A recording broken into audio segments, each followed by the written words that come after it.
I'm just waiting for Justin to say something. Being all quiet. All right, everybody. Today is me, Jeff Fuller from Fuller Embroidery Works, and that is Justin, our mentor from JA Digitizing Studios, and we're both here helping out with the Embroidery Nerd. And how about that fade out in that intro? I only say that because we've got Matt Underlay in sunny, hot Omaha saying that fade out in that intro. So how you doing today, Justin? I'm doing well, and you? You know, hanging in there. It's another day. I hear you. They seem to stack up, and sometimes it feels like you're not really getting anything done. You're just kind of maintaining that curve. Pretty much. We'll go ahead and pull up some comments. We have Barb LaFond watching from north central Minnesota. We have Mark Basalda watching from Japan. We'll skip Matt. We have Cindy King watching from Odessa, Texas, the city with no water. Ooh, I bet that would be very bad. We have Bob Beebe. Hello. Mike Muldowney. Hello. We have Tina here from Dayton, Tennessee. Nice to have you join us. And Dustin is watching from Spokane, Washington. I'll get that. Mike says we have no T-ball tonight. I will answer. I'm clicking buttons, Justin. They're not working. I will answer this one. Habla Espanol. I do not. I do not.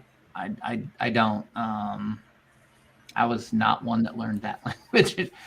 Just a little, not enough to have a conversation. Not enough. I do believe if you watch the replay on YouTube, it like auto subtitles in languages. So that might be your best bet there. We have Matt saying YouTube gang. I totally got lost on the comments. I don't know where I'm at anymore. So we picked somewhere and went. We have Heather. Hello from Scotland. Very nice. My sister actually got her PhD at the University of St. Andrews in Scotland. Oh, that's cool. 3 years over there, I think. Apparently, it's nice. I don't know. Never been. We have Kingsbury Crafts. Gail, hello from Bremerton, Washington. I was waiting for you to say that one. You were waiting to laugh at me. You were like, he's going to butcher that. So today, basically, we're going to be breaking down a design. I forget the rest of the title. I really should write this down. Yeah. But Justin Armenta is going to be working on a stock design coming up. That he's going to be. Are you going to be releasing it when? When I get it all together. It's a design that I plan on having for Applique Getaway, so it's kind of a Texas themed design since we're going to be in Texas. I'm sure Cindy will like that one. But yeah, just trying to get some more stock designs built up so we have a nice little library to take with us to AG. Awesome. All right. Well,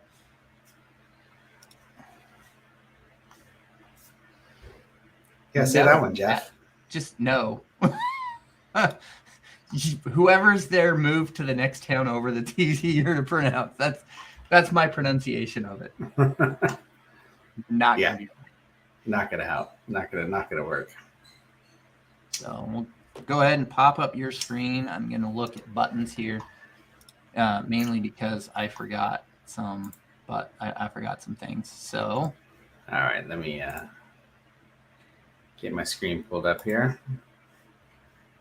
Look, I found the best one. Oh, yes. But for those of you going to be going to Applique Getaway, we will be teaching. Justin's going to be teaching one class, two classes. One. I will be teaching one with Adam and one without Adam, and possibly helping Matt with his. And so if you want to go and register for those classes, you can hit that link, embnerd.com/AG2022. And sign up. AG is Applique Getaway in Dallas, Texas. I think it's Dallas, right? Yes.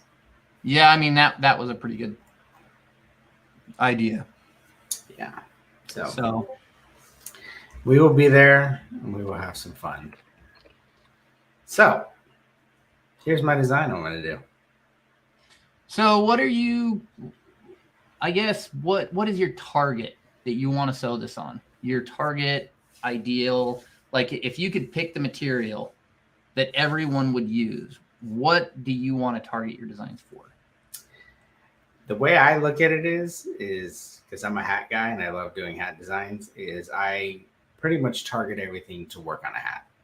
If I need to adjust it, knowing that size or proportions or anything like that may not work for left chest, or maybe not work on a project that's, in the 4 to 5 inch wide area, I'll make adjustments from there. But this one here is going to be a hat. It's about 4.75 wide. Just because, like I said, I like the style of hats, and I actually started on this trend of flags I've been doing lately. This abstract rough look that I've been doing a couple of designs with in my stock library, that since I've started this kind of look, I'd like to kind of build on that and Keep it consistent. Exactly. All right. Well, I'm going to grab just a couple more comments here. Cindy says that she believes that she would like your Texas flag. We have Monique watching from Mississippi. Matt asked, what is AG? It's Applique Getaway. And Matt's not here for, I don't know why. He's in the comments, but he's just not here on screen today. And Mike Muldowney asks, flat flag, puff bull? We can go that route. To me, I think puff does kind of lean towards the only use on hats. I know it can be done on anything, but I tend to go hat wise when it comes to 3D puff. So I'm going to stay away from 3D puff on this one. I guess I could do 2 versions. Maybe I could do one that's, flat, and then and throw the Longhorn as 3D puff. So 2 versions. I mean, as long as it's flat and textureless and dimensionless, you just got my green stamp of approval. Exactly. If I nail that, then Jeff is going to say that I've done perfectly good. So. All right. So I'll throw popcorn at you while you explain what you're doing. Okay. So given that I want this to work on the hat, of course, I'm going to do the universal underlay, make sure that I'm tacking down that hat from center out, bottom up. So I'll start with that. So I'm going to grab a couple of questions. Sorry, Justin, they're rolling in. So Mike Muldowney says, oh, I missed the substrate. You said caps, right? So that's typically a 5 to 6 ounce twill backed with buckram. Typically, yeah. Typically. For the most popular hats at this point in time, yes. Yeah, the ones I got sitting back there. Ha ha ha. Danny asks, how tall is the design? Let me see.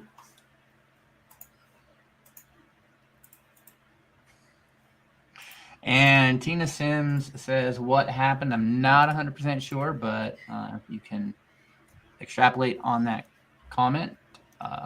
We can definitely see what we can find out. About 2.25 tall. 2.25, so 2 1/4. Yes. And Dustin says, I was just trying to digitize a Longhorn, and I'm excited to see how you digitize this. So I'll stop interrupting you. We're only 10 minutes in, and you haven't digitized anything. I think that's my fault. Anything. Okay, so first off, when I'm doing underlay, typically I try to go with the first color change or the first color that I'm going to use in the design. Given that this flag, if I want to start sewing bottom up, center out,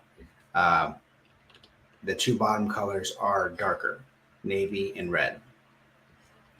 So if I know that I'm going to be sewing a universal underlay under something like that's white, I typically try to avoid using a darker thread, especially red, if it's going to be going under white. So I'm not going to want to use the first color as far as if I'm going to sew the red first. And there's a couple of different options I can do. It does add a color change, but a lot of times if you know the color of hat and say like it's running on a light gray hat, say a light gray is going to go under the white fine, and it's not going to show through. So you could opt to do the underlay in just the color of the hat. So like I said, if it was a light gray hat, you can do the underlay in light gray. The fact that this is a stock design and I'm not sure what color hat it's going on, I can again just do a color change on its own, and that way the end user can use that, which that's what I'm probably going to lean towards, just to make sure that I do get that underlay, that global underlay. It is in a color that they can choose to do a lighter color, and that way it doesn't interfere with the white underneath, because I do want to sew this section first as far as when it gets into the fill area. So typically I use a longer stitch length when it comes to my running stitches. I like manually doing underlays so I can control exactly the pathing and the direction that it goes. A lot of people just use a really loose fill, or there is a couple of options as far as in Wilcom that are kind of underlay settings. But again, sometimes, especially when you have a irregular shape, sometimes it'll stop, kind of break off from where it's at to try to do like a piece that's hanging out in a corner somewhere. So it's not actually going exactly center out. So that's why I like doing things manually. So another thing too, because this is kind of abstract and it's not exactly balanced as far as equal on both sides and proportionate on both sides, as you can see here, the center point is actually not center on this bullhead. So I'm gonna treat the bullhead as my center, and when I'm all said and done, I'm gonna make sure that my center is centered on that bull. So Justin, I have a question. Yeah. What is the advantage of doing it this way over auto digitizing it? Auto digitizing it's hit and miss. The computer's going to pick what type of stitch it thinks that it needs, depending on the shape and size. It's going to add some weird directions to it. I find that auto digitizing, you spend more time trying to correct and edit the file than just starting from scratch and digitizing on your own and knowing exactly what kind of stitch, where you're going with it. Auto digitize is just kind of all over the place. They haven't perfected that yet. Done. So again, using this longhorn as my center point, I know I'm going to be, I can even drop a guide there. So that's going to be my center point throughout. I'm just going to go ahead and start from the bottom, work my way out to the side. And again, this is just tacking down your hat to the wide area is kind of vague in there. Tacking down the hat to the backing that you're using, and it's going to make sure that the fabric is not going to shift on you when you sew throughout the design. So Justin, how long have you been digitizing? Close to 28 years. 28? Yes.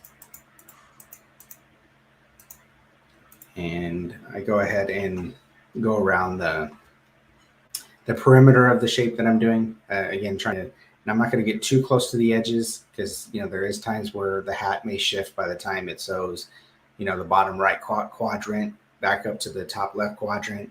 There might be some slight shifting. So as far as registration, as far as everything lining up in your design, you kind of, anything that's underneath, underlays and pathing that you use underneath that you're trying to hide, you do want to keep away from those fill edges or any edges of your top embroidery that's going to be your finished product.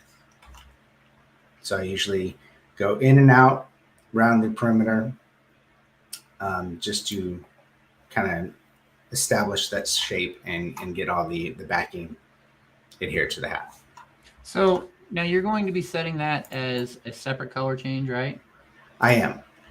Okay. And you're mainly doing that so that they can blend that first color change with the back of the fabric, or are you like, I what am. would be the advantage of doing, like, let's say if you wanted to run red as the next color, why would you not run red over all of that? because like you just said, I am going to approach this where I'm going to do the red first, since it is in the bottom and it's the most centered element of the design. So because it is red and I know it's going underneath the top right white part of the flag, red thread's going to show through. So all those underlay stitches, doesn't matter how dense or how much underlay is on that white, more than likely you're going to see that red showing through. So typically I do use the first color as my global underlay, especially if it is a light color thread underneath dark elements. But if this is the case, I'm just going to go ahead and put it on its own color change. And when I put out the spec sheet, I'll put a notation in there, suggested using the same color as the hat, something like that. Okay.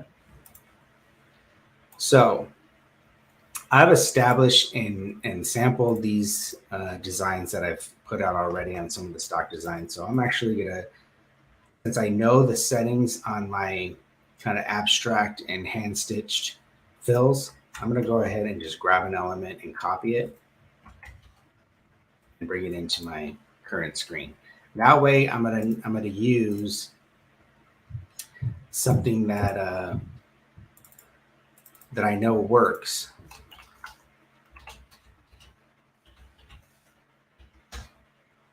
As far as setting wise, something that's tried and true, it's been sampled. I know that it sews well, so I'm going to go and again trying to keep that same look that I've been going with these type of flag designs that I've been putting out already. So, and that way I can grab that element and I can actually make copy properties current. It's basically saying that I'm going to grab that element, grab whatever properties are and settings that are in that element.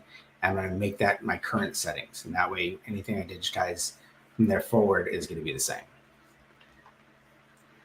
And if you look at the settings, I got a stitch density of about 0.36, stitch length at 3.8. And I did use some of the effects that Wilcom does have. And it's using a jagged edge where it actually kind of roughens my edges up. And that way I don't have to be so precise in trying to digitize every single little point of these edges. I could just use that roughen edge. And I also use the hand stitch effect. So now I'm going to bombard you with questions. Sure. When you're using the hand stitch effect, do you want to make sure that kind of global underlay that you laid down, do you want to inset that further because of the randomness that might happen around the edge, or do you just kind of do it the same that you would on any other design? I do it the same, and then as you can see, the color of my underlay stitch, I put it as bright green. So when it's all said and done and I do lay out those top layers, that green's going to show if it's sticking out anywhere. I'm going to go ahead and pull those points in. So I could always go back and adjust, especially when I'm doing a design that's real abstract and it's not really kind of uniform and it's not your typical, fills with satin borders. You want those clean edges. I really like this look where it's kind of that kind of rough embroidery. It's like I said, no defined edge. Especially when I'm coming in, I grab a lot of my artwork from these sites that are, these royalty-free sites. And I kind of use them as my guide, and I don't necessarily, this is not my everyday where a customer sends me a design. I have to be as accurate as possible. This is my time to kind of get a little artistic and have a little leeway of how I want this design to come out. And like I said, I really like this abstract look to it. So like I said, that as far as that question, I can go back in and make adjustments if needed.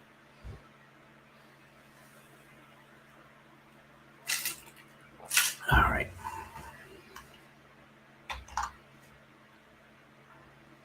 So now that I have I do have the hand stitch effect on there. As you can see, turn that off. It does give you that uniform fill stitch where it's got the same pattern throughout.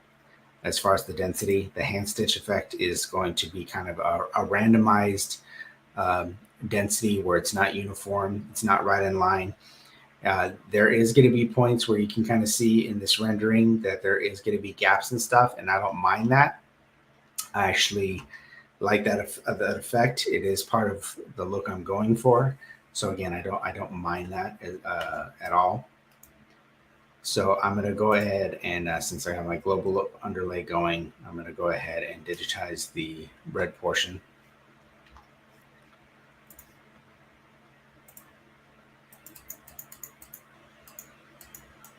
And again, I'm not going to worry about getting exactly accurate on all these little points out here because I can use the jagged edge effect. That's going to help me along.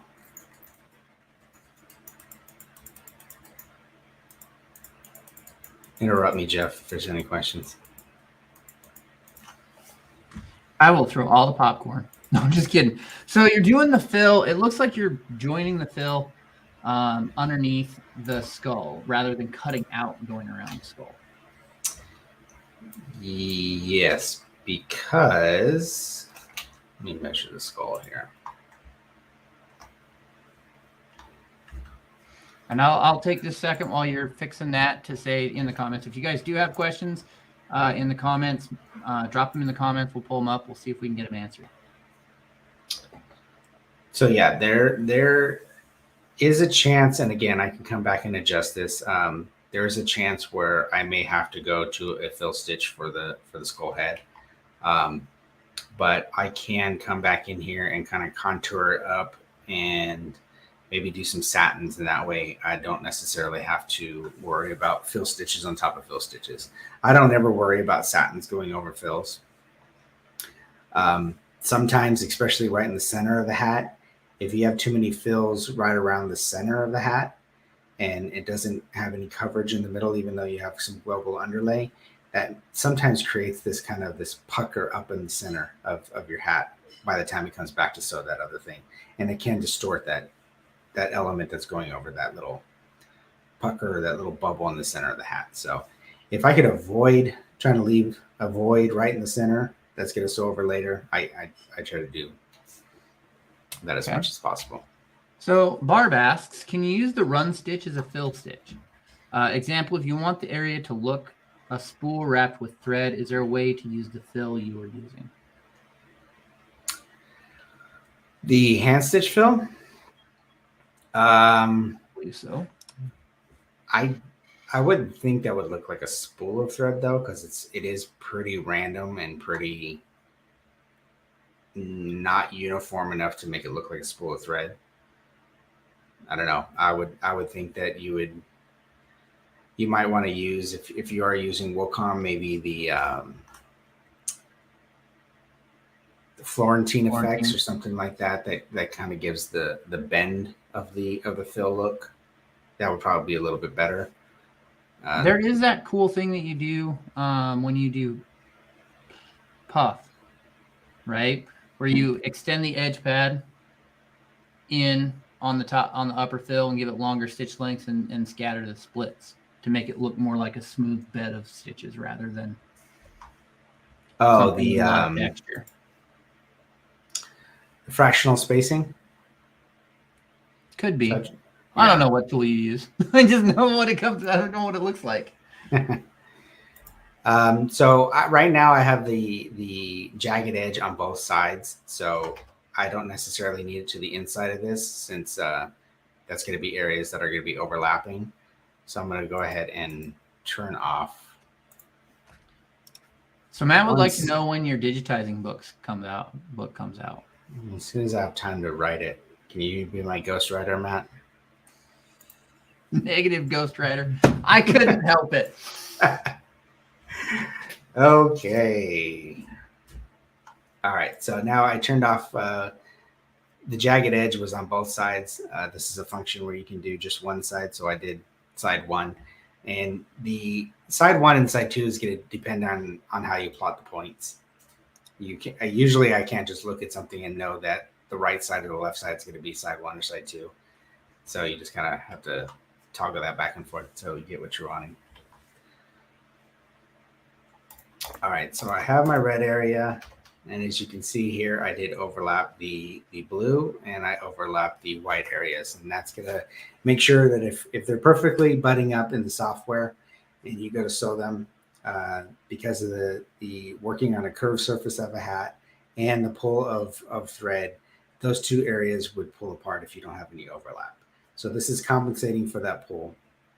And that way, when it sews, those two areas are going to pull apart, but you're not going to see the material showing through because they're not going to pull away from each other.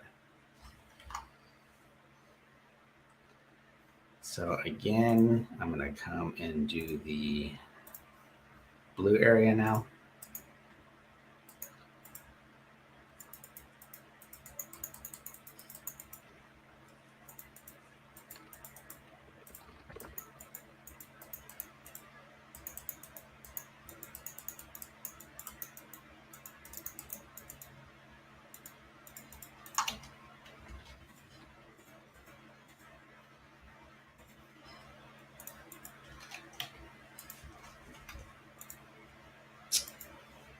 So again, I think I have because I did copy the properties of this element that I pulled in from the other flag. Every time I go to digitize something, it's going to save those same properties. So what I could have done was, since I knew that I was only using the jagged edge on this side, I could save the properties of that one, apply those properties. And as you can see, it did put the jagged edge on the right side. So I'm going to go ahead and toggle it over to the second side.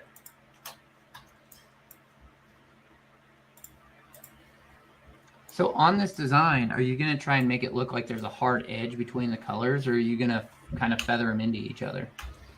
No, just because it is in the art kind of a hard edge there. I think the feathering is going to come just because of the hand stitch effect. Okay. So you may not have exactly a hard edge, but I do like the fact that it has a line. Edge is digitized at that line. I mean, I guess I could do it either way. The only thing I don't like about that is when I am trying to compensate for the pull, the jagged edge may create an area that I can't compensate. So I have to drag some of those points way over in order for that space, because it is kind of a random. There is some settings you can change as far as how jagged you want it. So I could maybe do a slight jagged edge on that side, but unfortunately, when you change the settings as far as the jagged size and frequency, it does change both sides of the fill. So to achieve kind of that line, then are you alternating your fills so that the stitch direction doesn't fall directly on top of itself? Yes, every time, unless I'm doing blending, every time any fill is next to each other, overlapping each other, as far as push and pull, I do try to do different angles, and that way you if you're doing the same angle, so like if you're going exactly at horizontal stitches, if you were to do two fills on top of each other, they're actually gonna, when they fall into each other, they're gonna look like a zipper, and it's gonna look like a real unfinished edge because those fills are going in the same direction. Those stitches are gonna fall on top of each other, and a stitch isn't gonna go exactly over another stitch. It's gonna fall to either side of that stitch, so it's going to give that zipper effect. So if you are coming at different angles, you are going to get a harder line where those two fills meet. I'll come up with more questions. Just give me time. All right. So now we're back on the white. I will go ahead and copy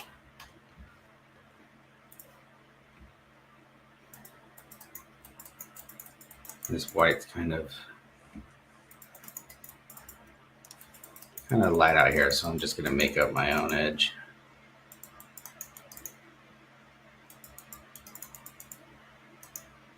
So in the art there, you can see that there's kind of like a shadow in the art. Is there, are you going to try to digitize that shadow, or is there a reason that you wouldn't just throw another color in there, or a reason why you wouldn't? In this style, I'm not going to, just because the style of the hand stitch is something that I really can't control, as far as if I were doing a solid flag, and there's a lot of flags have these rippling effects that look like there's some shadows and stuff. A lot of times I'll come back over and say, like, you have red, I'll come back over with a darker red and I shade some areas. The white, I maybe shade some areas with a lighter gray. Again, because of this particular style that I'm going for, I'm just not going. Again, I don't have enough control over that hand stitch to try to get the shading correct. So I think it has enough texture the way I'm doing it here. It's not like flat like some designs people do. I'm with you, Justin. I'm with you. Again, this jagged edge is giving it on the left side, so I'm going to go ahead and switch it over to the right side.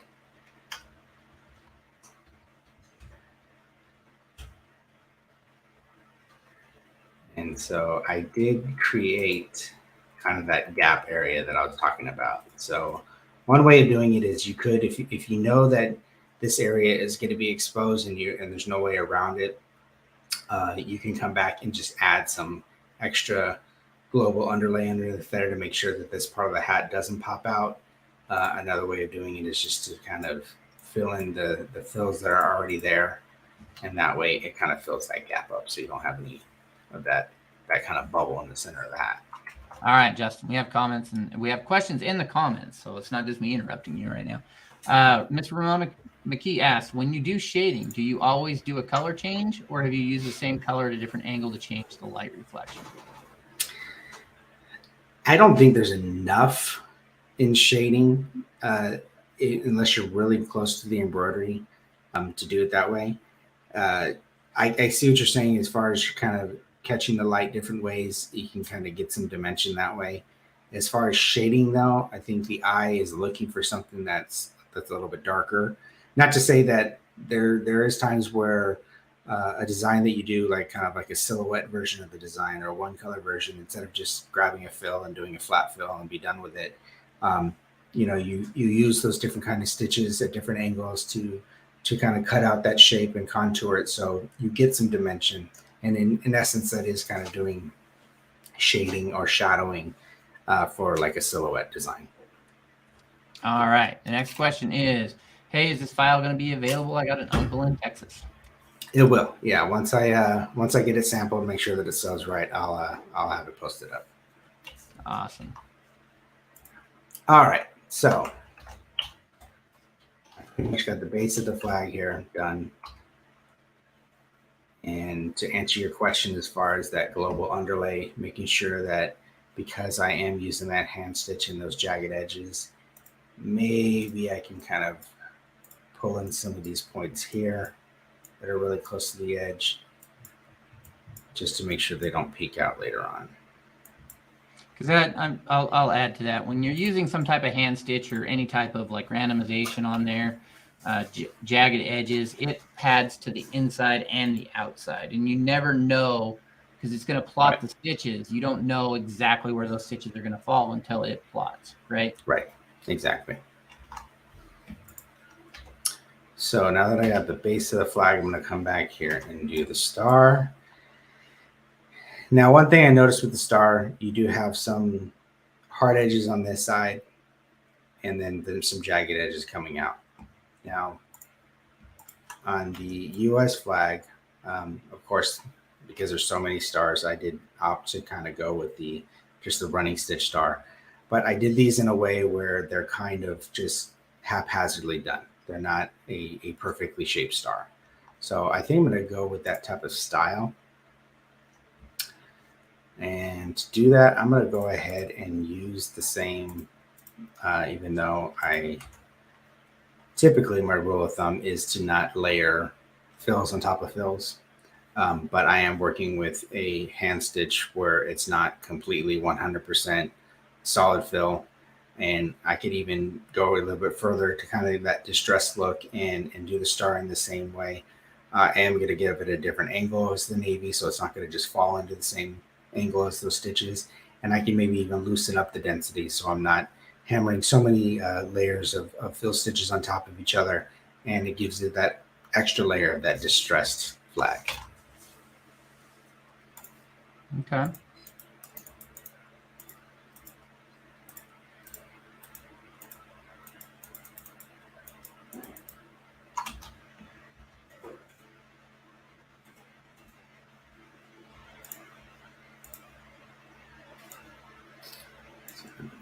Start and end point. So for those of us that can't guess what that is, oh, there you go, True View. I was just going to ask you to turn that on. Yeah. So again, I can see that the jagged is going on to the right side. So I'm going to go ahead and go to my settings and go to the left side. I am going to go ahead and go to my density and loosen it up a bit.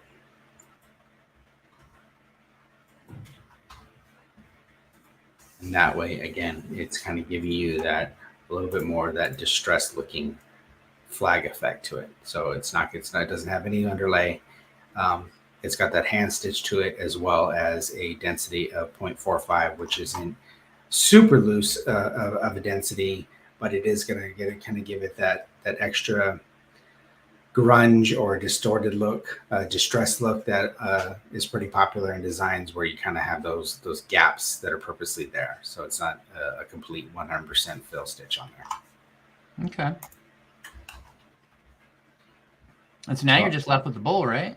So yeah, and now we're just left with the bowl. I think this part of it's pretty good. All right, so hang on a second. I'm pulling up a question here from Suzanne. Can you explain more about hand stitching? So it is an effect that is in Wacom. It's called hand stitch. I know different softwares may have a similar effect, and it's just a matter of the pattern of the fill. It's not your typical tatami fill pattern. It's kind of a randomized stitch pattern.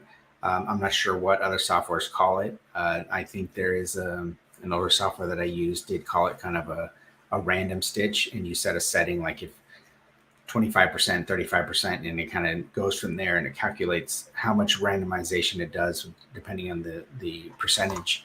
As you can see under the, what is it, under hand stitch, there is settings that you can choose as far as roughness of length, angles. Count's going to be how many times it actually sews over itself, and the randomness and the variance. Like I said, I've used this setting that I've found that worked on all these other stock designs that I've done. So that way, I'm using what I already know that works. But you could go in here and experiment. Let's see if the True View will pick it up. So these are the settings I had, but if I go up to length, I think that what that is actually the stitch length that's giving you a longer stitch length.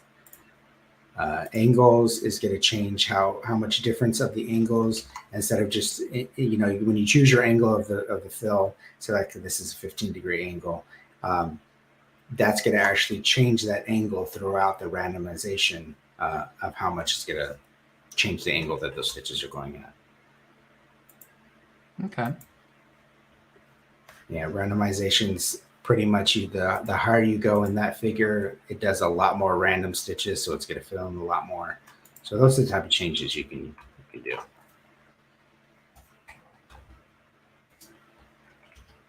All right. So typically when I do a background of stitches, I go ahead and hide those when I'm going to come back and do something on top of it. That way you can lock them in Wacom. You can lock those elements so you don't accidentally change them. But just for visual purposes, I usually hide them. That way I can see the art better.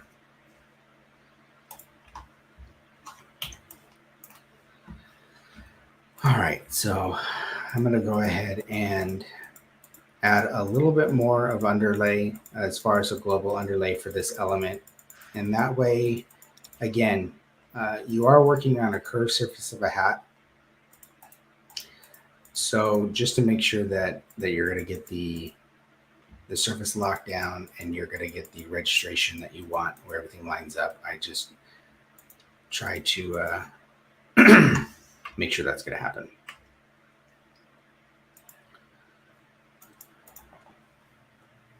Again, a longer stitch length. So in essence, you're not adding too many stitches when you're doing something like this to try to ensure that the sew quality is better. Okay. So right now, because like I said, I haven't decided yet if I'm just gonna go with a flat fill for the head. I think I'm gonna try to come through and contour it with some different satin stitches and whatnot. But I'm gonna come through and just digitize. So Justin, I'm gonna grab you here because we can't see your settings super well. So Dustin asks, even with the Longhorn, are you still running a 4mm on the underlay? It's actually 4.5. 4.5. Yes. Awesome. And so I have all these settings on my turned on. Yeah. You gotta take the hand stitch off. Hand stitch I mean, off.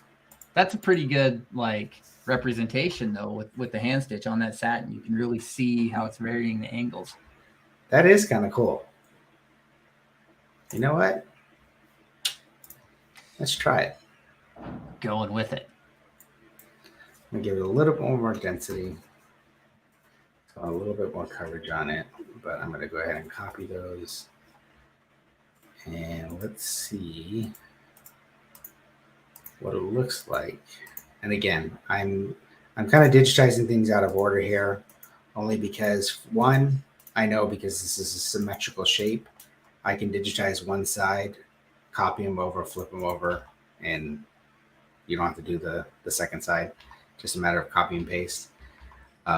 So out of order, especially when you have a software that you can easily sequence things, I'm not too worried about the order right now. It kills me you don't use mirror by reference line. Yeah, I know. I know it does. That's why you do it that way. Yep.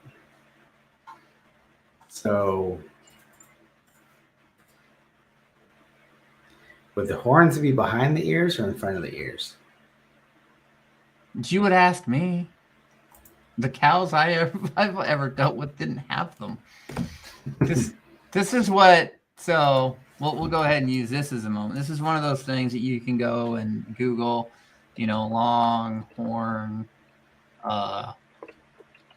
here and grab some images, and now you can take a look and actually see that it looks like the ears are directly below the horns, but it also looks like they are behind them slightly. Behind them, okay. And even Ramona says behind the ears behind the horns, and Danny says as well behind the horns. So behind the horns. All right. There you go. You got 3 sources of good information. I'm gonna go with behind the horns then. Actually, last night I was working on something I'm gonna post later on. It was kind of cool. I was working on a design that had a butterfly in it. It was a jacket back design. And the artwork was actually an album cover of a pretty well-known musical artist. But the artwork they used was a very, very plain, kind of fuzzy picture of this butterfly. So I actually went online, found the exact butterfly by the coloring and the shape of it, looked at how the wings were and stuff. So instead of just this, it's a black butterfly with just a little bit of red on the wing. So just doing this flat shape that it looks like in the art, I actually went through, found a butterfly, found it kind of at the same angle as the artwork was in, and really looked at on how the wings were shaped and kind of the veins that are going through the wings. And so I had to get a visual on how to make it real life.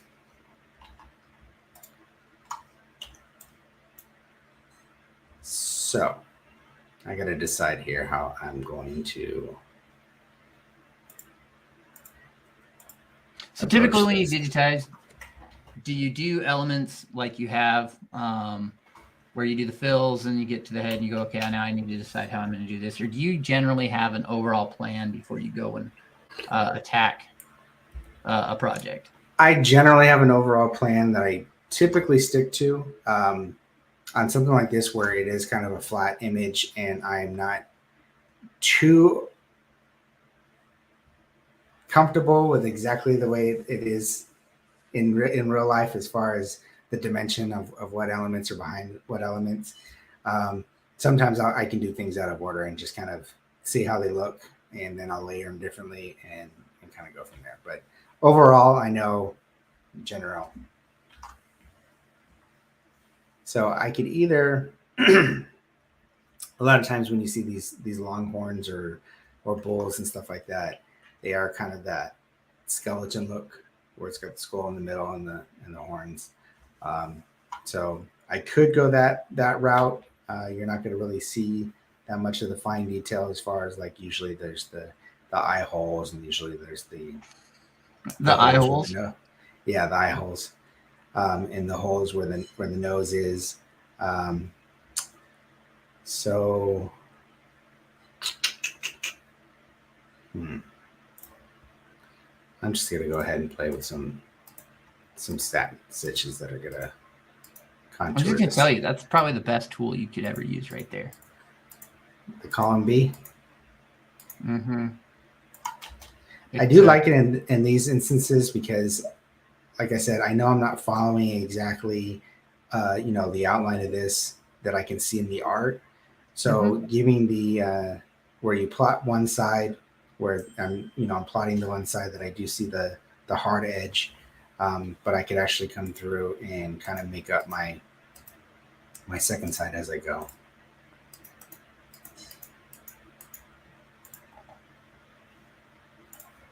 And I'm going to give it some angles here to follow the contour. Oh, see, here's a really good consideration. Carol says if you're going the skeleton look, there'll be no ears. Ah, yes. Good call.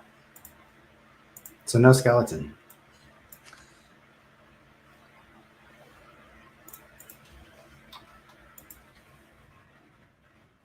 Okay, so there. I do kind of have a cool outline of the head. So we've got another question for you, Justin. Will Wilcom follow the graphic or is it all manual? It will follow the graphic if you're using the auto digitize. And it'll follow the basic shapes of the graphic. And you have to actually have a vector file typically for it to follow it exactly or as close as possible. I digitize manually. I don't use auto digitizing, so it's doesn't snap to the graphic if that's what you're saying. I think there is some softwares that actually recognize an edge, a color difference in edge, and it'll snap to it.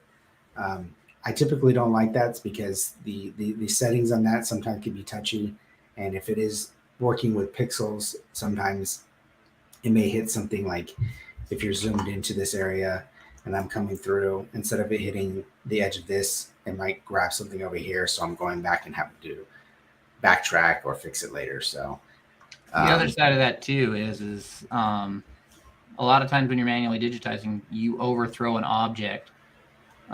You put your nodes out further because you know that it's going to pull in, and if you're snapping to that object, it becomes a nightmare because you're trying to throw it wider and it's trying to bring it back.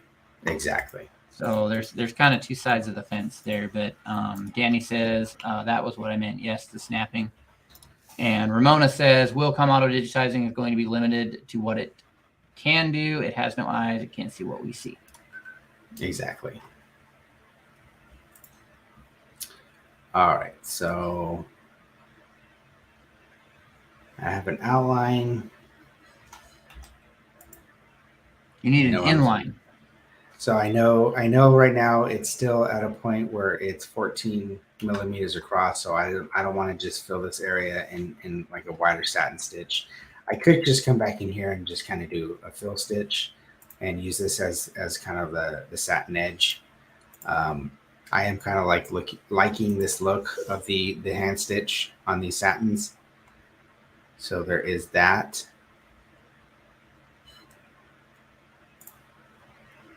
I'm just going to go ahead and start kind of making some shapes, how I think the head might look. We could play around and see what's what.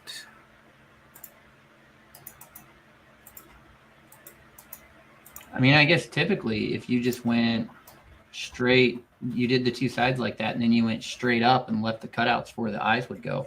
Now you've got the nostrils and the eye sockets.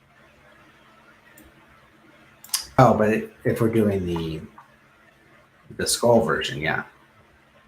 Oh, put blue in the eyes. We'll call it a flag. Put blue in the eyes. Yeah. Simple solutions.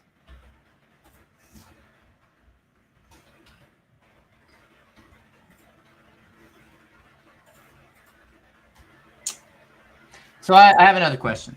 Yes. And this one, I mean, I'm not going to give you the dad eye rule because Matt said a joke in the chat that was pretty, it made me roll my eyes. But I can see it. you see it. And I just totally lost my train of thought. No, I got it back. So you were digitizing, and you were talking earlier about having a gap there in the middle that, might come to a pucker. Yes. If you're digitizing this design so it'll also, it'll work on a hat and it'll also work on a flat, is that also something that you need to consider when you're digitizing for a flat? Yeah, anytime that you have stitches surrounding an area of a void, it definitely can be a point where you're going to cause that little pucker, and you're going to have material that can possibly affect the stitches that are going to be on top of that area, because you're basically pinching that area of the fabric. So whenever the rest of the area is laying flat, especially when it's fill stitches, it's laying flat so that the material, that extra material, any type of shifting is going to start pushing towards the area that doesn't have stitches. So, but if you know that you're covering that area, you can definitely solve that by adding some underlay, some global underlay. I also like in this situation where you're not necessarily, especially now that we decided to use the hand stitch, there is going to be some color of that flag showing through. So now I really don't want the hat to show through in any of those areas. So.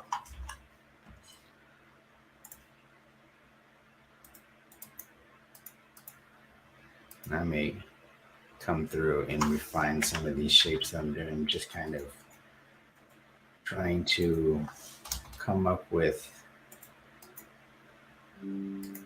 some kind of real shapes of what the snout and eye areas would look like on the Longhorn like this. I am very interested to see how it looks when you sew it out, because I think it'll be really interesting to see how that hand stitch affects the skull to make it look kind of like grunge type art. Right.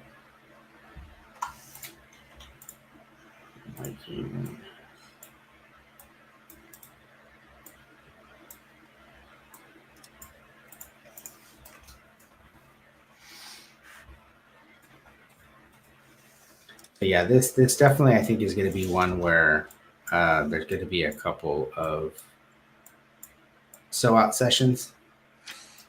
Well, we've got suggestions here, so I love the comments that are coming in. Suzanne says it looks like bangs. And Carol says, what about using the jagged edge on the objects inside the head outline? To the inside? Mm-hmm.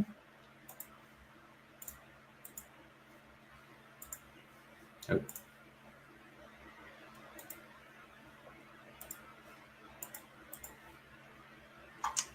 I think that's getting a little crazy. I like it. Suzanne says, I love the style. And Danny asks, do you worry about jump stitches showing depending on the order in which it shows? Yeah, I haven't pathed this yet, so I'm not too worried about that right now. I'm just trying to get the look of this, and I'm going to come back and repath this to make sure that there isn't any jump stitches anywhere where it's going crazy, where it's coming down, ending at the top right of the face, and then it's going to jump over to the horn. I'll make sure that it's pathed correctly. Because ultimately, when it's one color like this and everything touches, you don't want it to jump at all. You want it just to run. Yeah, the more that needle is down when you're sewing, the more efficient and faster you're going to this. So Suzanne says, now I see an alien. We'll zoom out a little bit. You're how far zoomed in? Right now you're at 132%. And I'm also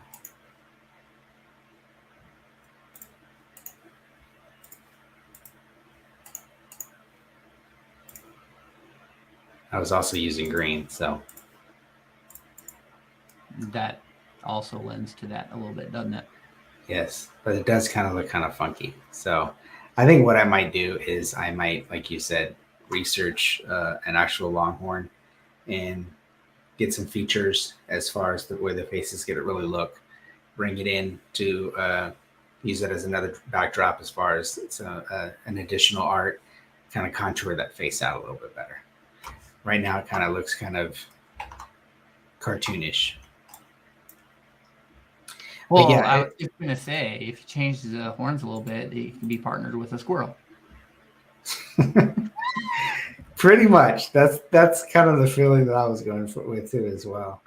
But as far as pathing and to avoid those jump stitches, like Jeff said, you're going to want that needle down. So typically what I would probably do is I would start somewhere down here, work your way up through the center, come over to this element, maybe walk over. If I were keeping these eyes, I'm not sure if the eyes just look like they're out of place somehow. I know there's something wrong. I just can't place it. So I think you need the center to come over it more, because that center snout's usually going to be out further than the eyes. Something like that. Yeah. But it almost looks like you have the eyes on top of that, and they should be behind it.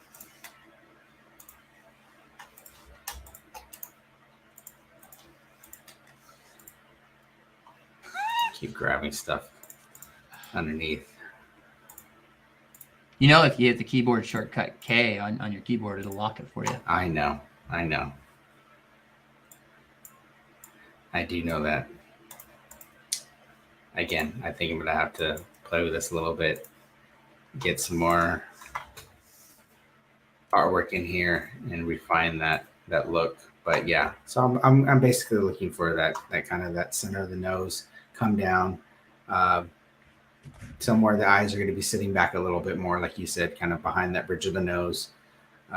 See how much of the mouth and the nose area is going to show.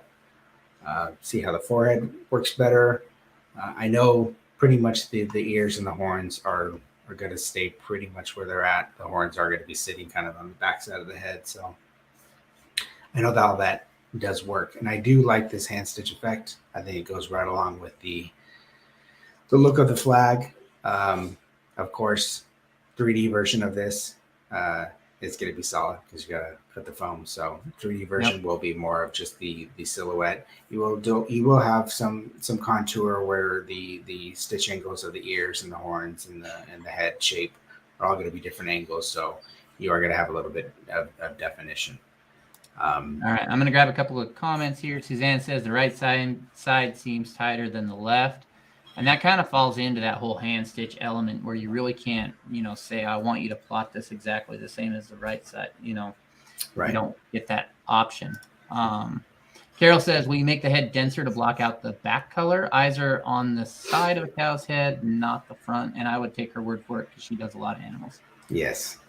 and that's where I knew the placement of those again. I don't have a visual. I should have called up an actual picture. But yeah, I'm definitely phone a friend and there fix you that. Go. As far as the denser look, we were looking for that kind of that really loose hand effect so the flag is showing through. Yeah. So Danny says, is there a glossary of shortcuts? They're so helpful.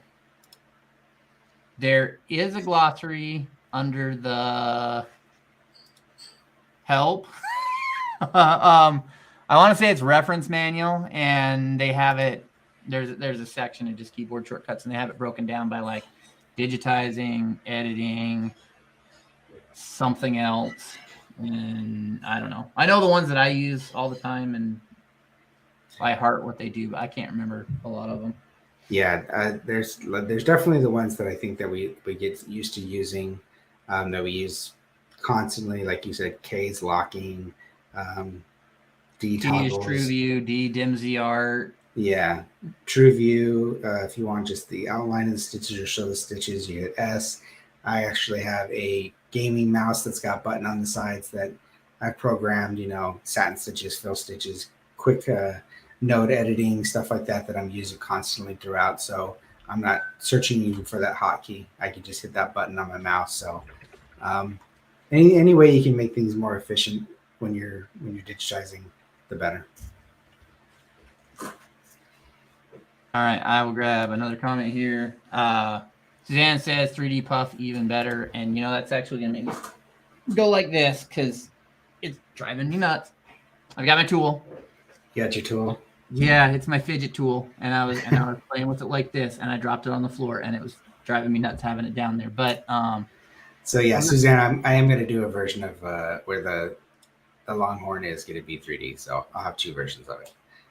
So this is Justin's tool. He developed a tool called the 3D Puff Pro. Yes. You can get it at 3dpuffprotools.com and looking at it in your background there. That is correct. I'm waiting for you to go. That's wrong, Jeff.